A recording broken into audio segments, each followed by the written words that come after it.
Okay guys, welcome back to my channel. If you're new here, my name is Angelisa and on this channel we talk about books, and today I'm so excited to be starting this reading vlog because we are going to be reading the one and the only Throne of Glass. Now this isn't just any Throne of Glass book, like to the naked eye it's the regular hardback of Throne of Glass. However, I have a fun little thing that has been inserted into these pages, and it is the Dusty Shop overlays for Throne of Glass. Now, I feel like for months and months and months, if you've watched this channel, I've had the paperback on my TBR for so long, and I've meant to pick it up. Like, I meant to read it, and I just never have. And then a month ago, the Dusty Shop brought their overlays for Throne of Glass back in stock, and I was like, this is why I haven't read it, because I meant to read it with the overlays. Now, I ordered the paperback ones, and they ended up sending me the ones that go into the hardback. So, because, like, I can't ship them back, even though they're going to be sending me the paperback replacements, I don't know what to do with these hardback overlays, so I decided to just purchase just the Throne of Glass new cover copy hardback of Throne of Glass, the first book in the series, and put the overlays in them. So I'll give you guys like a little sneak peek of what it looks like with the overlays, so you can see like the words are behind. Oops. And the overlay is just kind of chilling on top. And there are double page overlays, but also here's like another one, but also some like single page ones. So it's really cool. I definitely recommend that you check out the Dusty Shop on Instagram. I'll put their handle here, and they have their own website, and they've just got some really cool like bookish items, mainly with like Throne of Glass and ACOTAR. I also ordered their dust jackets for the ACOTAR series, and they are beautiful. Maybe I'll show you guys that at the end of this vlog. They're just not like in this room right now, and I don't feel like going to get them. But yeah, so that's what we're gonna be doing today. I decided that it would be amazing to experience this with the overlays and kind of like read it like that for the first time, and it just kind of adds more visualization. And I just can't believe that someone like you and I like read this book and was like, you know what, to me this scene looks like this, and like drew an entire thing for it. And the best part is they came with this like little card where if you scan the QR code, you can watch like an animated little version of this. It's not like a whole video, but it's just like there'll be like birds flying across, and it's like a lot more like crisp imagery, obviously, because it's like a PNG or video, or a GIF, I guess. But yeah, so yeah, that's what we're gonna do today. I started reading just like the first chapter earlier, and then I was like, you know what, no, I need to like sit down. I want to give this the attention that it deserves. So that is what we are going to do.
Friends, we're gonna do a quick 100-page update on the Throne of Glass.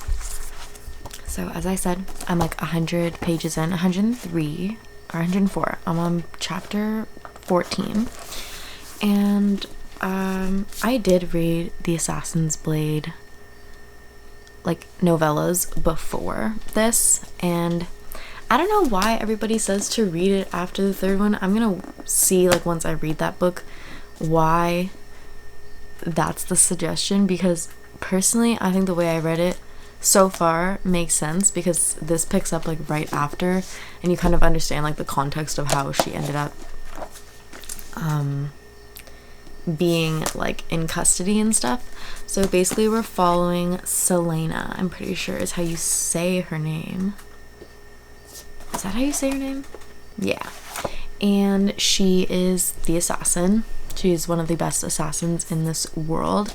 And right now she's kind of like in custody, and she's been asked to like win her freedom by competing in this competition with a bunch of other people who are competing to be the king's like champion assassin.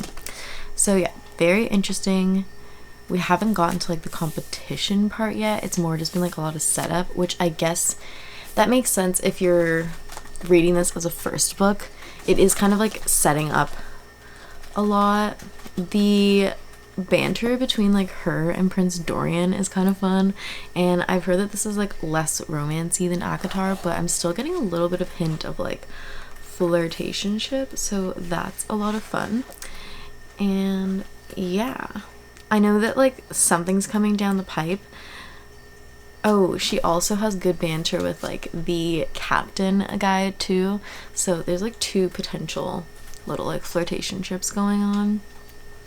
But if you've read the prequel, then you kind of already know like something that's happened in terms of romance and why it would make you want to cry.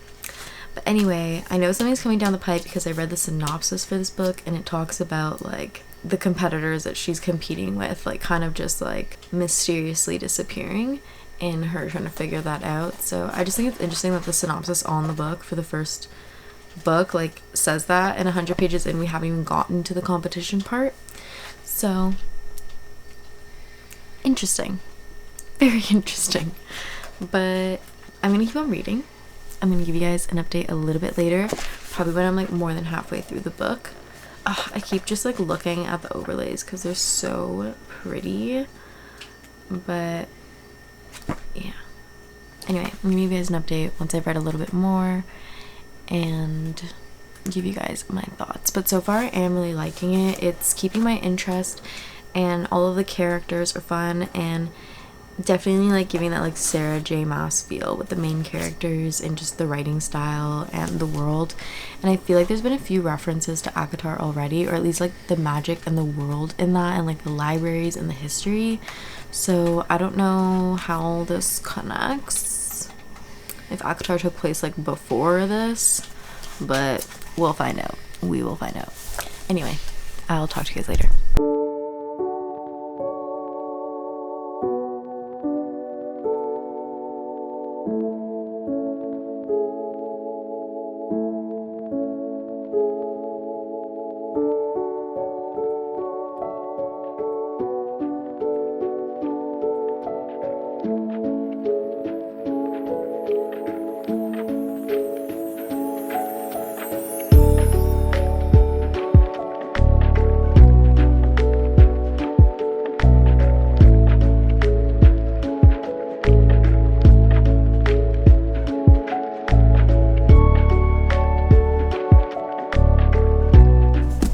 Hey friends, we're gonna talk about Throne of Glass and where I'm at. I'm on page 248, chapter 33, so we're more than halfway through.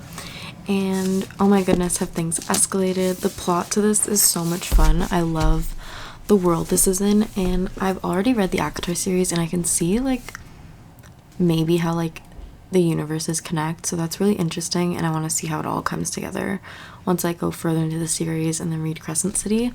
But I love Celaena's character. I can't tell if I like her better than Feyre or not, but yeah. But so far it's definitely very gory and like graphic when things are happening, and there's no magic in this yet, meaning that like they're not allowed to do magic. Like it's been banned, and the magic that they're talking about is similar to the magic in ACOTAR, but it's still like different. So I'm wondering what that's all about. But yeah, there has been some stuff that's happened that's been kind of weird and like unexplainable, and also has Celaena like questioning kind of who she's in this competition for and what she needs to do. And yeah, I really love Dorian's character, but also what's his name, like Chaol. I need to look up how to say his name. It's like Chaol. Anyway, I'm gonna keep reading probably until the end because there's only like 150 pages left, and I have a feeling it's really gonna pick up more, and I don't know how I'm not just gonna read this entire series at once, to be honest. I'm gonna try and pace myself because I don't want to finish it too fast. I want to read other books, obviously, but it's just so good. It's so good. And the end papers are just so pretty.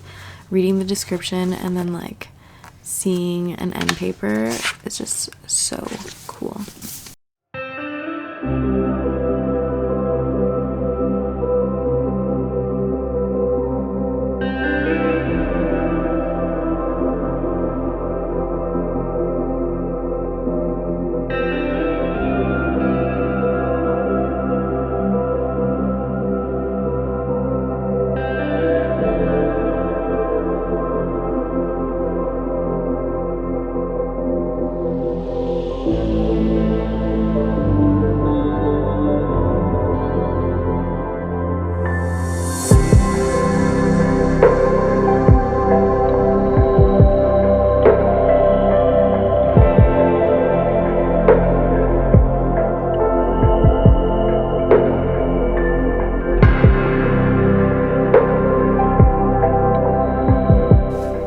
Hey guys, I just finished Throne of Glass, and oh my god, I can tell that this is going to be a 5-star series for me. This book was 5 stars, obviously. It took me a bit to read just because I've been reading a lot of books at once right now. My mind's kind of scattered with life right now, and for some reason I can't focus on one book. But throughout all of them, I wanted to keep coming back to this one, and I loved it so much. The world that was like built out more in this, like I read the prequel, as you guys may know, and there wasn't a lot of world building in that. There was just more like character driven information about Celaena, but here you get to learn a lot more about like the world that they're in and the fantasy elements of it. You just get like a little bit of it, so I'm so interested in how the rest of the series is gonna go. And honestly, I haven't decided if I'm gonna vlog me reading the rest of the books. I might vlog it if it's like part of like a weekly reading vlog, but I'm not sure if I'm gonna vlog it like on their own. Maybe I will. I don't know. Comment down below if you're interested in seeing me read all of them. Like I can do a video for each book because like they are kind of long. This I think is the shortest one, being 400 pages, and that's already like the start of being what like a long book is considered. So yeah, anyway, it's definitely YA friendly, and there is a little bit of romance in it, which I love. I love this so much. It felt so much like ACOTAR, but at the same time not at all. And I don't know, I just felt like I was coming home when I was reading this, and I decided I'm going to reread ACOTAR this fall. So I'm already going to be doing that while I'm going to be reading this series, and I'm very excited. That is my final thoughts on this. I can't wait to finish and continue the rest of the series. I'm already putting Crown of Midnight on my October TBR for sure, so stay tuned if I end up doing a reading vlog for that. Anyway, thank you guys so much for watching this video. I hope you enjoyed. Don't forget to like and subscribe, and comment down below if you've read Throne of Glass or the series at all and what your thoughts are, or if you haven't read them and if you want to read them, like why haven't you read them yet? I don't know. Let me know. Anyway, thank you so much for watching, and I hope to see you in the next one. Bye!